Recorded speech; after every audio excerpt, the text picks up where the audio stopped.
What's up, everybody? Welcome back to the Dangerous Farmer channel.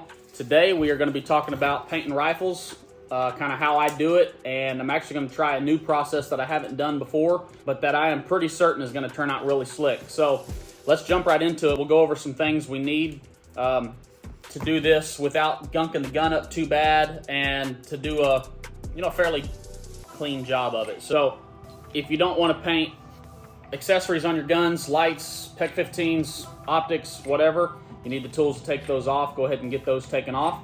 This Sealy optic was cheap, and if it breaks, I'll get another one. If it breaks, it wasn't meant to be anyway. But I don't want to paint my lens, so we'll cover the lens up with the little lens caps here. If you're painting an AR-15 and you've got a dust cover, close your dust cover up. Don't get paint inside your bolt. Some guys even put tape over that anyway. I would be fine with just closing the dust cover personally. This doesn't have one, so I am going to tape it. So we need some tape. We need a knife to kind of trim the tape up. We need brake cleaner, parts cleaner. Some guys may not degrease their gun. You probably don't have to. It's a rifle. It's going to wear anyway, kind of get that cool battle-worn look going on with it. I'm going to go ahead and spray it off with this, kind of get any dust off, fingerprints off, oils off, that sort of thing. And then we'll get right into painting. We'll go ahead and spray it off first before we mask. I'm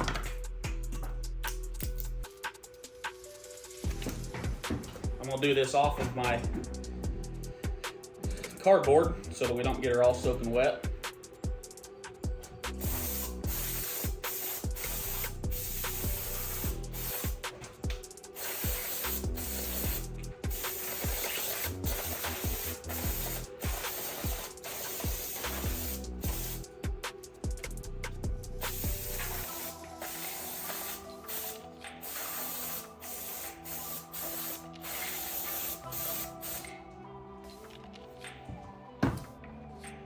All right, we'll let that dry for just a minute and call it good.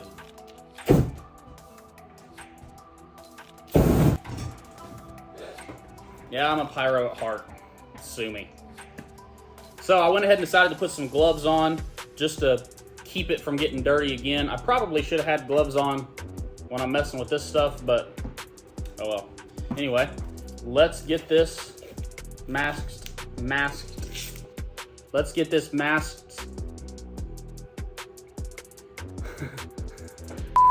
Let's get this taped off.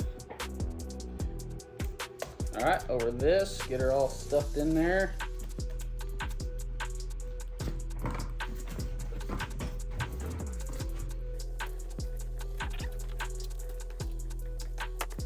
You're painting a rifle, not a Ferrari, so it ain't gotta be perfect. Just trying to mitigate a little bit of issues that could potentially arise down the road. I will tape off my flashlight lens because I like to be able to use my flashlight.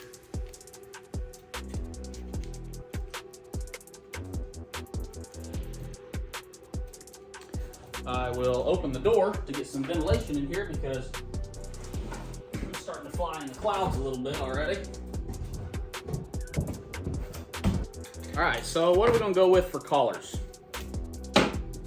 Well, for base coat, I am gonna use this Krylon Satin Khaki for base coat. I will probably also use some of this Rust-Oleum Army Green, I think is what they call it. This isn't OD green, it's not dark enough. I think they call it Army Green. An OD green and a brown in the Rust-Oleum Camouflage. I will also be using this one I'm kind of excited about. Krylon Matte Spanish Moss. This green sheen is really slick. I actually might use it instead of this one here. But for base coat, we're gonna go with the tan. So when you're masking off, I highly recommend taping off little pieces of information that you might need, especially on optics, where it's turning this direction to go 1/4 inch MOA at 100 yards or whatever, turn this direction for right, this direction for up, whatever it is. I'm gonna tape those little marks off because that'll save a whole lot of issue down the road when we're doing zeroing when we're zeroing rifles on the range. So I'm just gonna use little bitty pieces of tape to tape those off. Now some guys tape their triggers off as well. I'm not super worried about if the trigger shoe gets painted. I ain't worried about it at all. The concern is that you're gonna be introducing some paint up inside to your trigger mechanism. Again, I'm not super worried about that, but if you are, go ahead and wrap around the trigger, tape that hole off if you want. Now, if you tape off your logos, let me put my glove back on so I can touch this gun a little bit. Now, if you are super proud of the gun you have, if you tape over them to peel them off so people can see them when you're done, even if it's Daniel Defense, BCM, whatever, you are literally causing childhood obesity. So do it if you want, but you have been warned. All right, let's paint this thing. First thing first, the satin khaki from Krylon. Just want a light coat over this thing.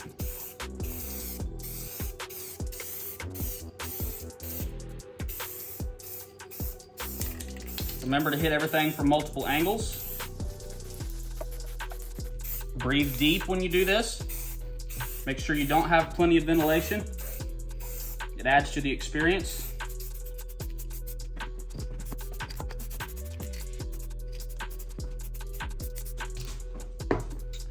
And then let it dry. Let it tack up a little bit. Just give it a little bit of time. If you have any wire of any kind, you can get your gun up in the air, especially for this base coat, and we can go ahead and hit the rest of it real quick.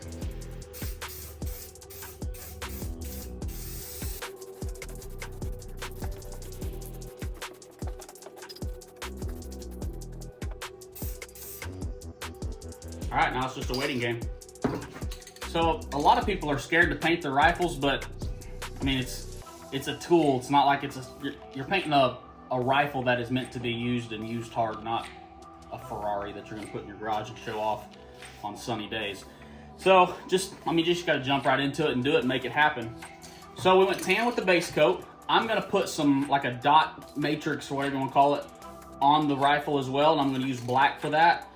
This is a gloss black, which I don't typically recommend for something that is supposed to have camouflage purposes. The gloss sheen, not the color black. That's the issue. You want to go with matte or maybe satin, but most of the time matte for camouflage. But most of this will be covered up with the camo colors that we go over with later, and it's just going to be some dots in a few places. The way you want to do this, and actually what I'm using, you can use a mesh bag.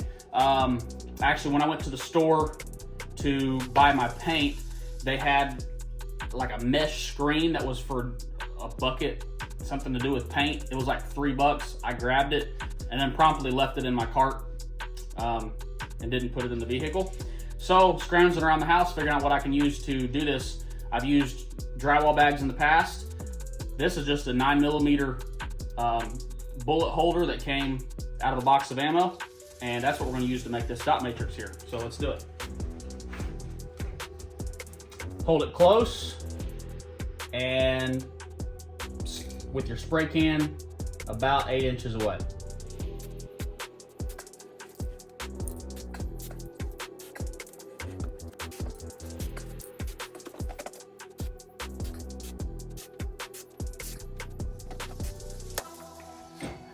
I've also done this in the past, and I think I'm going to do it with this black as well.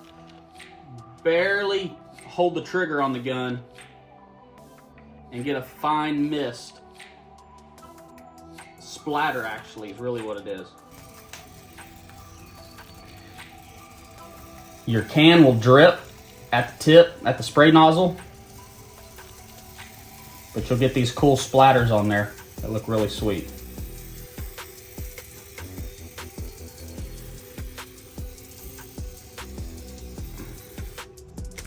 Big dots, little dots. All right, let it tack up again. All right, so the paint's had a little bit of time to set up. I'm going to lay it back down and we'll get into the fun part. I'm gonna throw a few brown stripes across this, and then we'll start hitting it with the soap. None of this is rocket surgery. You don't have to be a rocket surgeon to do it. Do it however you want. I'm gonna use this matte Spanish moss as my last color because everything's green here for a good portion of the year. And it's not gonna be, the whole thing's not gonna be covered. So I think it's gonna have a good balance, but I think this is the one that I want to be my most predominant color. And it looks really sweet just based on the color of that cap. So, brown stripes. If you need some inspiration for what those need to look like, check your Whitey Tidies after Taco Bell.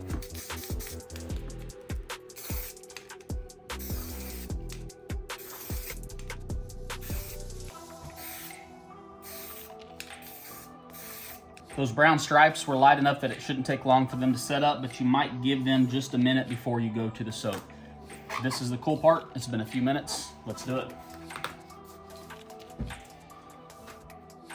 I'm gonna keep everything going in this direction, diagonally, this way. And so just go for it. There's gonna be a little bit of pooling. The idea here is that wherever there's soap, the paint won't adhere, so those colors will shine once everything's washed off. So, I don't know. Maybe hit it one more time. My rifle's gonna smell like lemon. All right, let's hit it with the green. Ooh, that's different. That is not the color that's on the can. So we may go with the other one, we'll see.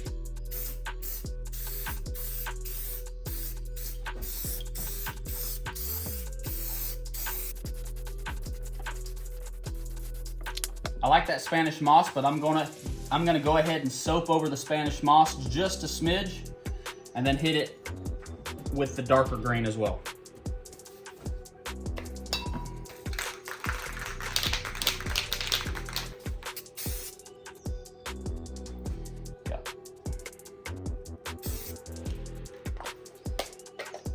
That's a little closer green to what we've got going on here in southern Indiana. That'll be cool. All right, we'll let that set up and then hose it off and do the other side. Hose it off and do the big reveal. Whoa. You might want to check your waterproof ratings on your optics or on your flashlights. That Sealy optic, the Sealy C10, has a IPX7 rating, which is good for, like, I don't know, several meters underwater for 30 minutes or something. The Fiachi flashlight only has an IPX5, which is like rated for rainwater. So we're gonna try to simulate rainwater here and hope my flashlight turns out okay. If it don't, it probably wasn't meant to go in a rifle anyway. But we're not gonna use a heavy jet. We'll go with like a shower first, see what happens. Here we go.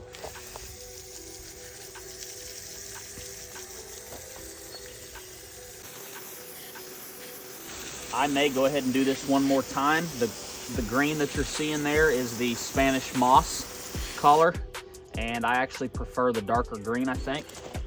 So I may soap this one more time and hit it with dark green. All right, let's take it back into the shop. So I am gonna go ahead and wipe this excess soap off of our little paint mat here. All right, we'll try to wipe the rifle down a little bit, get some of the excess water off. And obviously you will have to take your gun apart, probably use some compressed air when it's all said and done to dry this, and then lubricate everything really well with your favorite CLP. We should be good. Flashlight still works. That's a good thing. For now. Anyway, we'll see. That was good testing for a $40 Amazon flashlight. While this last coat is drying, I am gonna hit what hasn't been soaped with speckles of khaki. Yeah, that will be cool.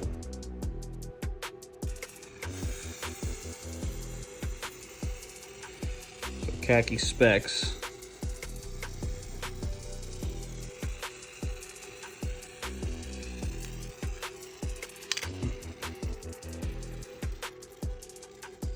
Over the green. All All right, so I got this to the place where I'm pretty happy with it now. The last thing I like to do is hit it with a clear coat. I've done satin before. I would not recommend gloss because satin was just right on the edge of being too shiny for camouflage or tactical purposes. I'm gonna try a dead flat from Rust-Oleum this time around and see how it goes. This isn't a necessary step. I just like to do it because it gives a little bit of protection to this paint. And I like the sheen that it gives it a little better. Most of the time, I'm not running around slaying blue hats. The majority of the time, I'm just shooting my gun on the range for fun. So, maybe if it ever comes to it being an issue, we might need to change it. We'll see how the dead flat does. I think what the dead flat's gonna do is make these colors just a little richer, but I could be wrong. That's what the satin done, and I actually really liked the satin sheen. Gloss would be too much. Let's see what the flat does.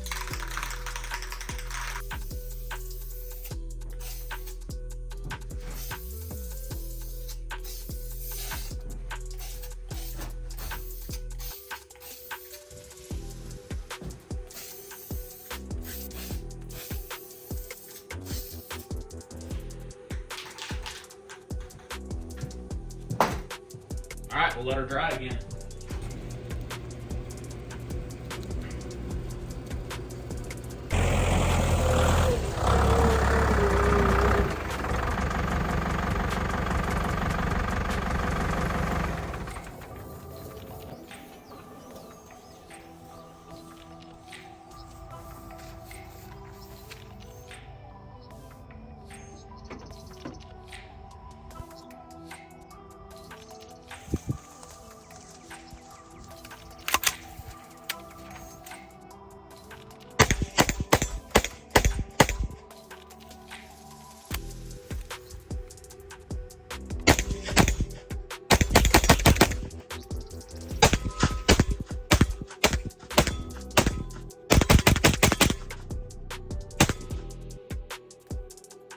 Thanks for watching, everybody. Really appreciate it.